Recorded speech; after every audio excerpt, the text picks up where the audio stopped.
Ayan, may nagasgasan na natin. Nilagyan na partner ko ng solvent.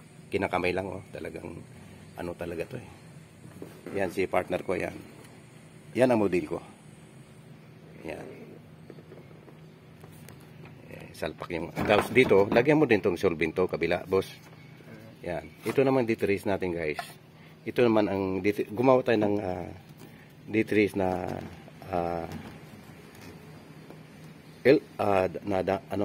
ito bukilya para ito papasok naman din sa ilagay naman dito sa doon sa gutter.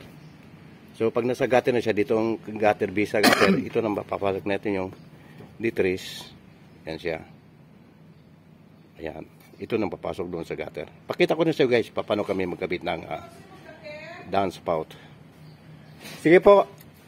Sige po ma'am para makapag-ano man lang. Ngayon minsan, huwag tayong umasa sa solvent, lalo na kasi nasa loob ng kisame yan. Dapat talaga, baka pandi natin ang patuyin naman tayong solvent, tapos kabila tuyo na ito. Pagdating naman dito, boss, lagyan mo silang dito, paikutan mo, para sigurado. Yan. Pag kami kasi magano ng, kahit, although, may solvent siya na dikit natin, pero para sure ball tayong paggagawa natin, dito sa joint na to, lagyan pa namin ng sealant yan. Boss, lagyan mo sealant, boss.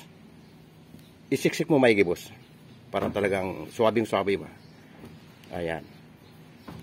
Yan, ulitin ko guys, ito nakasolvent na to, pero hindi kami umaasa sa solvent, kundi talagang sinusure lang namin, trabaho namin na talagang mas okay siya. Para huwag natin palutay dito o pabalik-balik. Yan, paikutan naman ng sealant yan.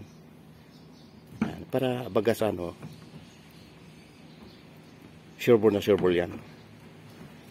Ganyan kami magkabit ng downspout. Yan. Wow. Ayan. So, ayan siya guys. Mamaya antabayan na nyo. Magkabit naman kami ng bukilya mula sa taas. At install namin yung D-trace na PVC pipe orange.